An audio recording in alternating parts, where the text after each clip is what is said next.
You're listening to School Counseling Simplified, a podcast with easy-to-implement strategies for busy school counselors. Here's your host, Rachel Davis from Bright Futures Counseling. Let's play a little game of Would You Rather, School Counselor Edition. Okay, would you rather spend your weekend planning a group or spend your afternoon sitting in irrelevant PD? Yikes. Or would you rather be the only counselor with no one to collaborate with, or to spend hours searching online for engaging activities? All of these options are pretty bad, right? But unfortunately, they're all too real. But what if I told you I had a solution for you? What if I told you I had access to hundreds of school counseling lessons, groups, and activities, counselor-specific trainings on the topics you need most, and a community of like-minded school counselors to support you? You would say, yes, please. Well, that is what Impact is all about. Impact is my monthly membership for school counselors, and it helps you with all of these things. You get access to hundreds of resources. That's unlimited free downloads. Log in and get what you need right away to every single resource that's in my store. We add new resources each and every month. We're adding a new middle school and elementary resource each month, and some of these are bonus Impact exclusives, meaning that you can get resources just for members. You can request resources that you need and easily search so you can find exactly what you're looking for. And let's talk about the trainings, counselor-specific trainings on the topics you need most. We do these each and every month as part of our Coffee with the Counselor series. Impact members get to join for absolutely free. You earn PD certificates and you get exclusive access to members-only things like the Ultimate Small Group Experience and our Summer Summit Conference. And the community. Y'all, this is possibly my favorite part of Impact. I so look forward to jumping on these calls, to getting to know counselors who are similar to me and also completely different. It's so fun to hear from your experiences and your challenges, and everyone brings a unique perspective to the table. We have an exclusive online community, and we even have a cool app where you can chat with other counselors in these community circles. We have our monthly calls, like I mentioned, twice a month, and we share wins, troubleshoot tough cases, and just talk about what it's like to be a counselor, because so often we're on our own island at our school sites. So if any of that sounds like it's for you, I would love to see you inside Impact. Go to stressfreeschoolcounseling.com/impact to solve all of your counselor problems. All right, let's head to today's episode. Hey there, thanks for listening to another episode of School Counseling Simplified. So guys, today I cannot wait to chat with you all about indirect student services. Now you may be thinking that sounds kind of boring, but I promise it's not. I was actually just digging through the Ask a School Counselor Professional Standards and Competencies PDF, and I was diving deep into this stuff, and y'all, it really is exciting. It sounds boring. I know you're probably like, just some light reading, but I love ASCA. I love what they put out there, but I do feel like I have to like read it and then kind of reframe it for my mind to process, and then I kind of serve as the liaison here to get it to you guys, because sometimes it all just seems formal and like wordy, and let's just think about what this looks like in real life. So that's why I love talking about this stuff. We think about direct student services a lot when it comes to school counseling. We think about, okay, we're going to sit down in a session and we're going to talk to the student about whatever, their parents' divorce or their anxiety, or we're going to lead a social skills group or a friendship group, or we're going to teach a lesson on bullying prevention, something like that, right? We're thinking about those direct interactions with kiddos. And if I were to ask any of you, I'm almost certain that the reason you got into counseling or your favorite part about counseling is spending time with the kids, right? Everyone looks forward to and loves those moments. But as you all know, there's a ton of behind the scenes work that goes on too. And I have a lot of counselors ask me, they'll say, I'm logging time, maybe you're using SCUDA or similar program, or maybe you're just logging your time in like a counseling log. And they're saying, I don't know what to qualify as direct student services versus indirect student services. How do I know how to add up my time? And I really find these go hand in hand. Like oftentimes we'll say, I love direct student services. I wish I could do that all day. But what you don't know is a lot of these indirect student services have to happen before the direct student services can happen. So for example, you have to plan the lesson before you can teach the lesson, or plan the group before you can teach the group.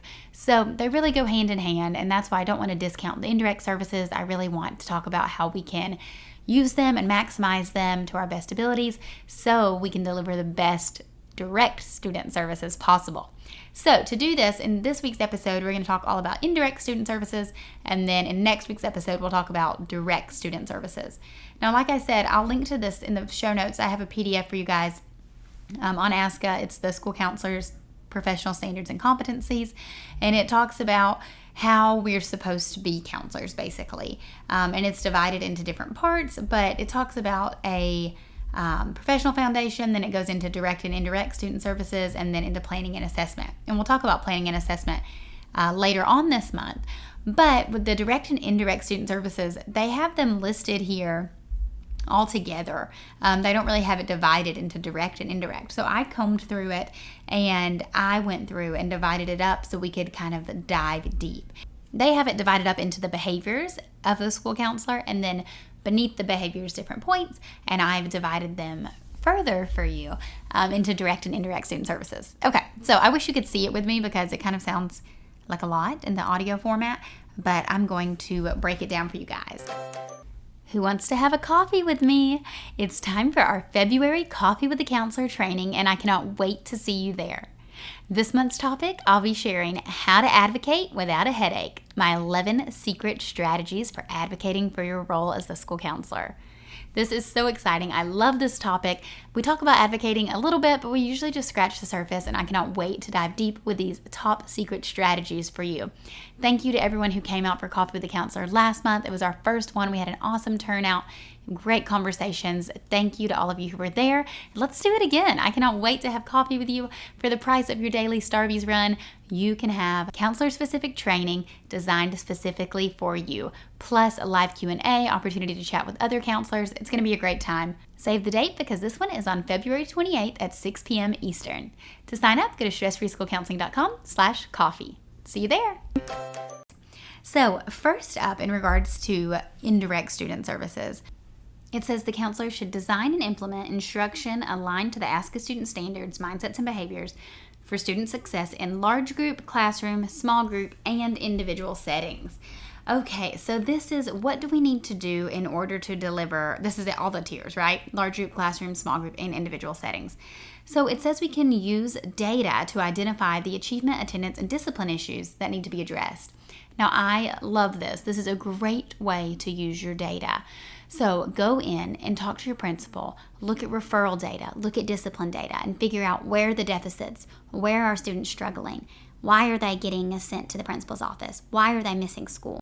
And then you can use that data to determine what your lessons will be about, what your small groups will be about. Now, I'll link in the show notes. I did a previous episode on this, all about this kind of outcome data, and I think you'll find it super helpful. So we'll link to that in the show notes as well.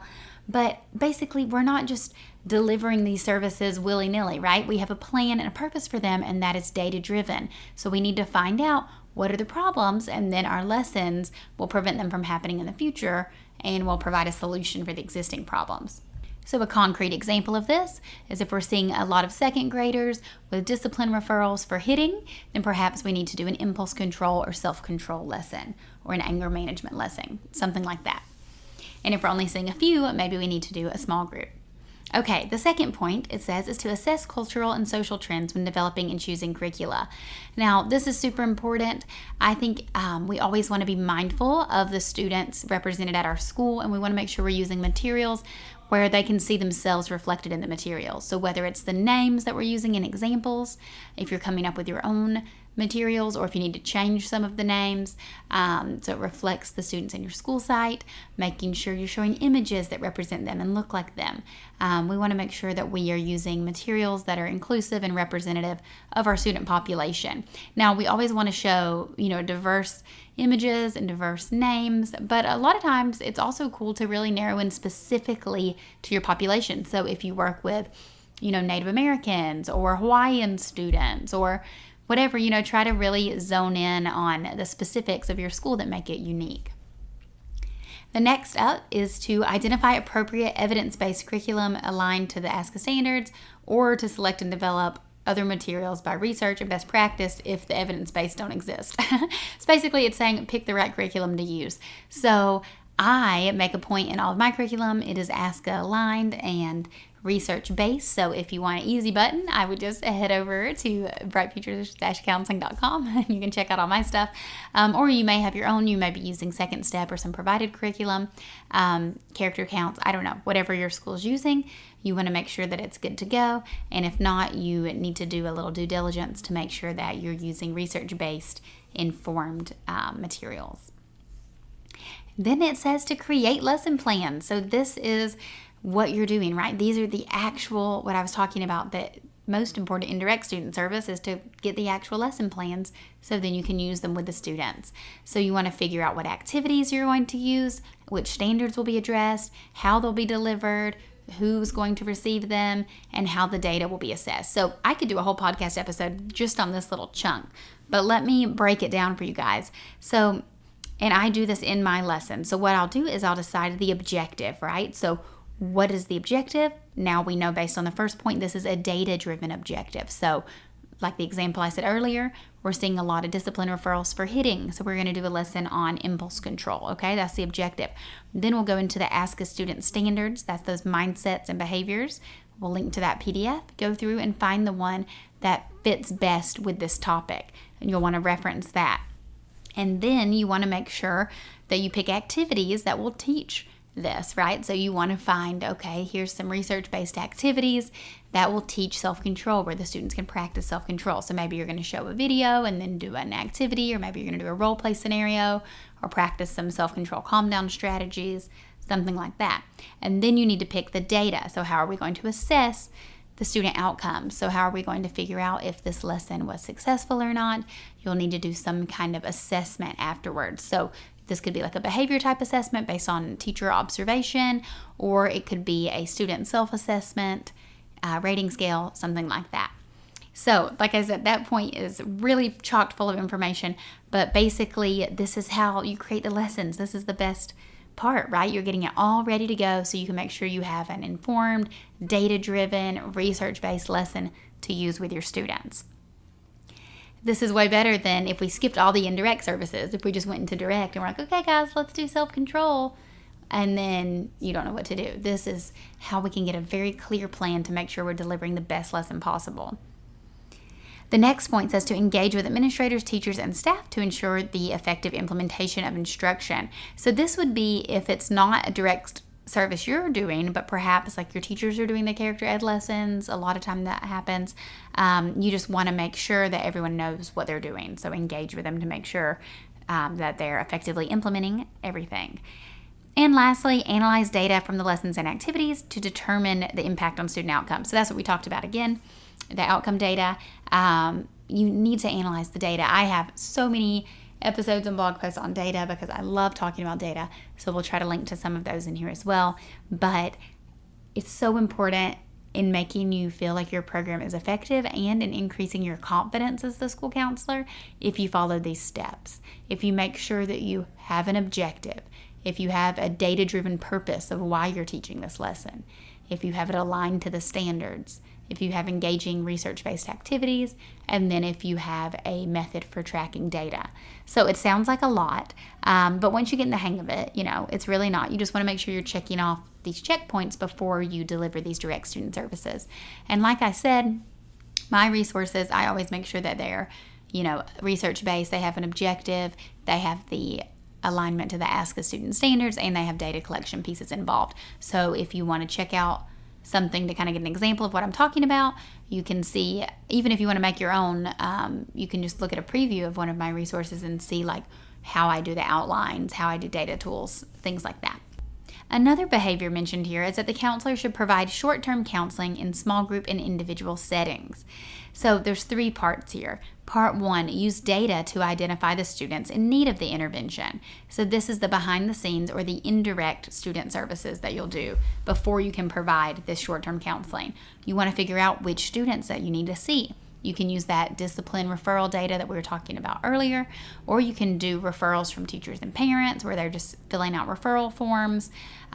Anything like that, you want to figure out why you're seeing these students. You never want it to be random. You want to have data to figure out which students you're seeing and why. Then the next thing is you want to explain the difference between appropriate short-term counseling and inappropriate long-term therapy. So this is so important. I talk about this a lot. You want to tell parents and teachers that this is going to be short-term, solution-focused, 6 to 8 weeks, and we're going to use data on both ends, pre and post, to determine the effectiveness of our lessons. Then we'll meet and reevaluate next steps.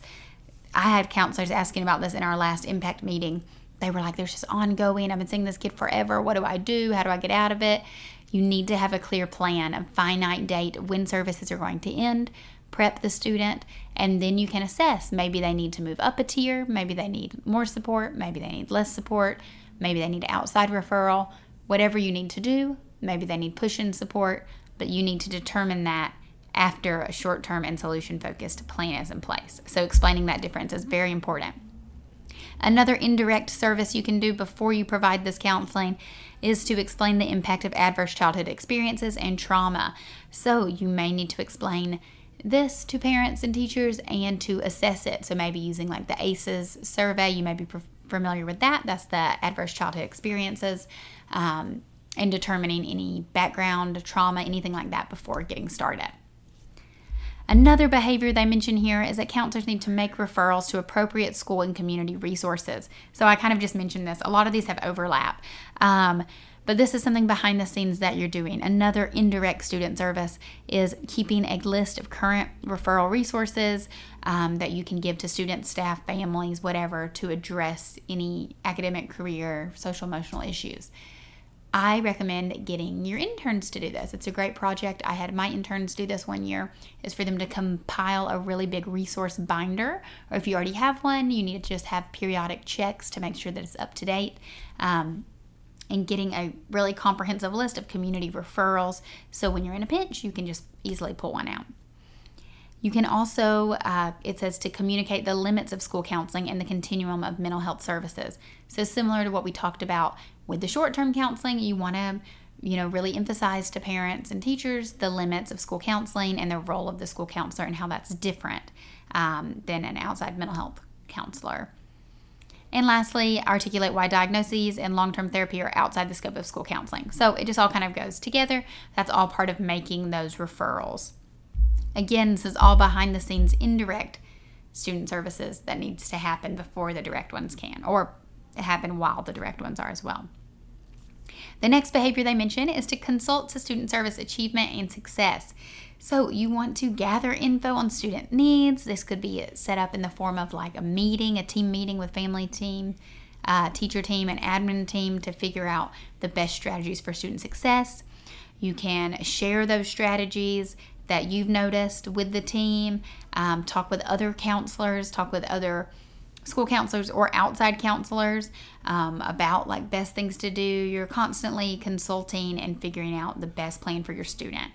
And you can facilitate, it says here, in-service trainings or workshops to share your school counseling expertise. I love this one. So doing like a staff meeting, asking if you can do a quick presentation on some SEL basics with the staff.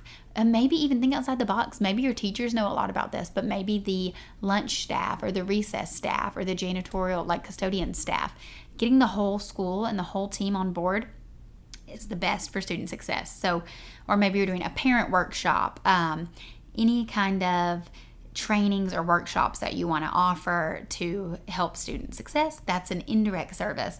So like I said, all of these are like behind the scenes and supplemental to the direct counseling you're doing, but they're so impactful.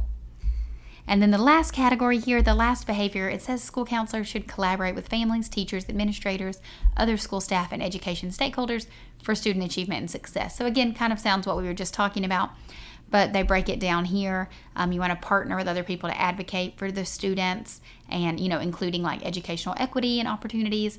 You want to talk about the dual roles for families and caretakers and how they can best support their students. So whether this is through, maybe you're doing parent workshops, maybe you're doing one-on-one parent meetings, any way that you can support parents to help them support students. And then you want to help make sure that your school is ready for crisis situations. So, getting a team together, a crisis response team, having a plan in place if crisis arises. These are all like preventative back-end things you can do in addition to those direct services. And lastly, supervised school counseling interns. So I was just talking about interns, but this is a great resource as well. Interns are always looking for placements. If you don't have an intern lined up at your school, talk with the local college or someone, see if there's a way for you to get an intern. It is a great resource to have, and you can really utilize them for all kinds of things. It's a great experience for them. I loved being an intern, but then it's also an extra set of hands for you to help implement some of these indirect student services. Okay, guys, I hope you found that not overwhelming or boring, but inspiring and helpful. The more behind the scenes, back end, indirect things we're doing, the better our direct student services are going to be.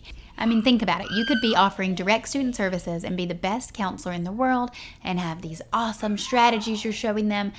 But if you have the support of the family, if you have the support of outside referrals, if you have the workshop piece where the teachers now feel better equipped to help them, if you have the data-driven piece to make sure that you're implementing the right assessments, then it's going to go that much more smoothly and that much better.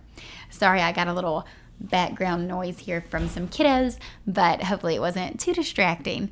Okay, guys, I'm fired up about this. I love it. I'll talk to you next week. We're going to talk all about those direct student services. And please don't forget about Coffee with the Counselor. Sign up. This month's topic is going to be all about advocating and how to advocate without a headache, 11 secret strategies. So I'm pumped for this one. Please sign up. Go to stressfreeschoolcounseling.com/coffee to save your seat. I hope to see you there, and I'll talk to you next week. Thanks for listening to School Counseling Simplified. You can find the links from today's episode in the show notes. If you'd like to connect with Rachel, she's on Instagram and Teachers Pay Teachers at Bright Futures Counseling. Be sure to subscribe to the podcast so you don't miss any episodes of School Counseling Simplified. Talk to you next week.